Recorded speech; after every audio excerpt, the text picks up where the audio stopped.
come in the night, unstoppable, intelligent, and armed with tusks sharp enough to rip through metal. Wild boars are not just animals. They're nature's relentless invaders, destroying crops, tearing fences, and challenging even the most skilled hunters. Across continents, farmers fight back with strategy, precision, and courage. This is not a sport, it's survival. Every shot fired, every trap set, is part of a global battle to reclaim the land from one of the toughest creatures on Earth. Under the rising sun, the silence of the countryside carries a different kind of tension. Every rustle in the undergrowth, every faint echo of movement could signal the presence of a threat. Across farmlands, where crops sway gently in the morning wind, an invisible war unfolds, one that has lasted for generations. It's not between people, but between farmers and one of nature's most resilient and destructive animals, the wild boar. These creatures, armored with muscle and instinct, invade fields and forests alike, turning fertile land into battle zones. What begins as a simple day of tending crops often ends in a desperate effort to protect livelihoods from herds capable of tearing through acres within hours. In the outskirts of southern Europe, hunter Raphael moves through dry grass, his every step measured, his senses sharp. A faint grunt breaks the quiet. He stops, scanning the tree line, where a group of wild boars is rooting through the earth, overturning soil in search of roots. For Raphael, this isn't sport, it's necessity. He steadies his rifle, breathes once, and fires a precise shot. The echo rolls through the valley. The herd scatters into the brush, one less threat to the nearby village's crops. His calm reaction reflects experience built over years of confronting these animals. Every encounter is unpredictable, and hesitation can cost more than just a ruined harvest. It can mean serious injury or worse. Farther north, across the rugged hills of Romania, a team led by Tomasz patrols by truck. They move slowly, stopping at the edge of a field lined with uprooted corn stalks. The ground is torn apart, the damage unmistakable. Tomasz signals to his crew, and they spread out silently, each man knowing his position. Minutes pass before a faint movement emerges from the shadows. A massive boar steps into view, its snout coated in mud, its body tense and ready to bolt. The marksman steadies his aim. A single steady squeeze of the trigger, and the shot lands true. The boar collapses instantly, ending a raid that could have destroyed another field. Tomasz lowers his rifle, expression unreadable. It's another small victory in a battle that never truly ends. In the dense greenery of rural Thailand, the approach is different. Here, the terrain favors the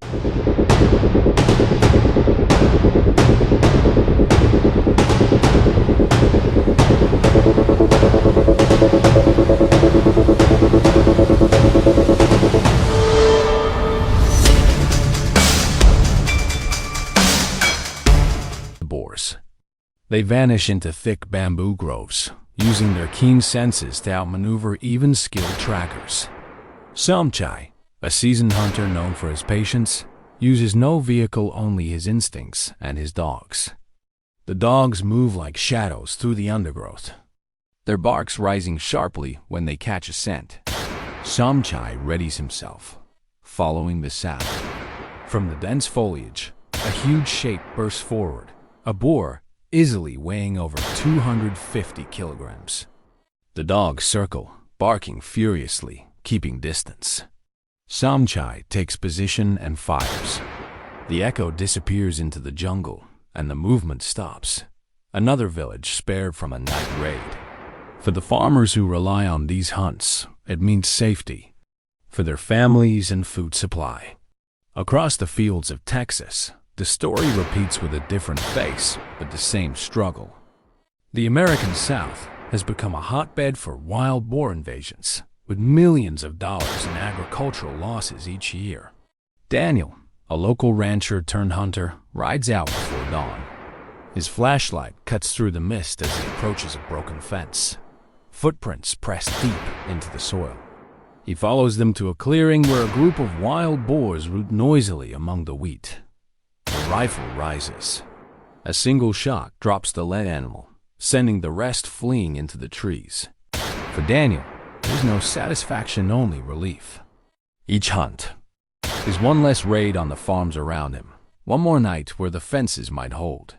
In Spain's dry plains, Elena and her small team employ another strategy: trapping. They install reinforced steel enclosures baited with maize, hidden among the shrubs. Once a herd enters, the doors close automatically. The goal isn't always lethal. In some areas, authorities relocate captured boars to controlled habitats or research centers. Yet even this method struggles to keep pace with their reproduction rate. A single pair can produce over 20 offspring a year, ensuring that no matter how many are captured, more soon emerge. Elena documents the results with careful precision, sending reports to local conservation units. She knows the balance must be managed, not destroyed. The aim is to protect farmland while respecting the ecosystem that sustains both human and animal life. Back in South America, near the wetlands of Argentina, Enrique's team faces an even harsher challenge. A swampy terrain provides cover for herds that move silently at night, often destroying entire crop rows before dawn. The mud clings to boots, and visibility is nearly zero beyond a few meters. The hunters use thermal scopes to detect heat signatures among the reeds. When movement flashes across the screen, the group takes aim. 2 shots ring out in the humid air, and the sound of splashing follows.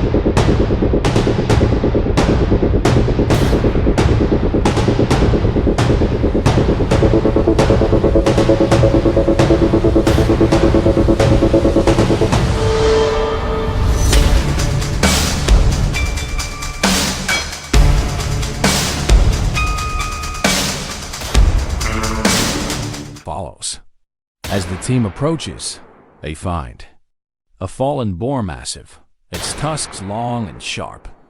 Enrique exhales, scanning the horizon. The wetlands fall quiet once again, but he knows it won't last. Each week brings new tracks, new raids, new battles. Across continents, the same story repeats. From Australia's farmlands to the rice terraces of Southeast Asia, wild boars have adapted to nearly every environment. They are intelligent, strong, and remarkably resourceful. They break fences, dig through barriers, and travel long distances under the cover of darkness.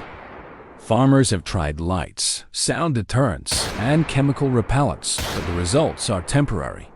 When a herd sets its course, few obstacles stand in its way. The solution has always returned to the same principle: human vigilance. Whether through hunting, trapping, or monitoring, communities fight back using every tool at their disposal. On the edge of a dense pine forest in Germany, Marcus prepares for a night watch. He sets up a small blind overlooking a damaged field. The moonlight spills across the terrain, revealing the scars of previous raids. Hours pass in silence. Then a faint rustle breaks the stillness. Through his scope, Marcus spots movement, a family of wild boars emerging from the forest line. He waits until they move closer, his breathing steady. When the largest one steps into the open, he takes the shot. The rest scatter instantly, vanishing into the dark. Marcus lowers his rifle, knowing that tonight, at least, the crops are safe. But tomorrow will bring new tracks, new damage, new hunts.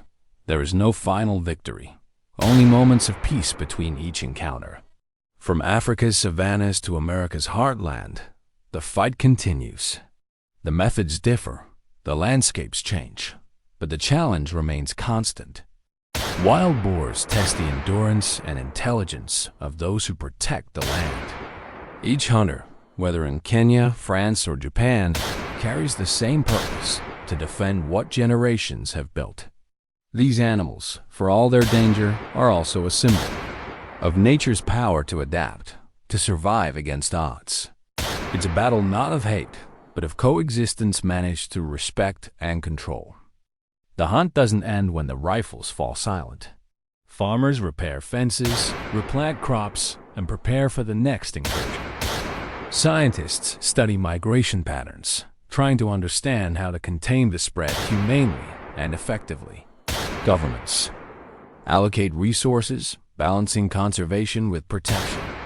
Each small success contributes to a fragile balance where both man and nature can endure. In the end, the struggle against wild boars is more than just about crops or fences. It's about resilience. It's about the determination of people who refuse to surrender their land to chaos. Across fields, mountains, and forests, they stand guard, not driven by glory, but by duty.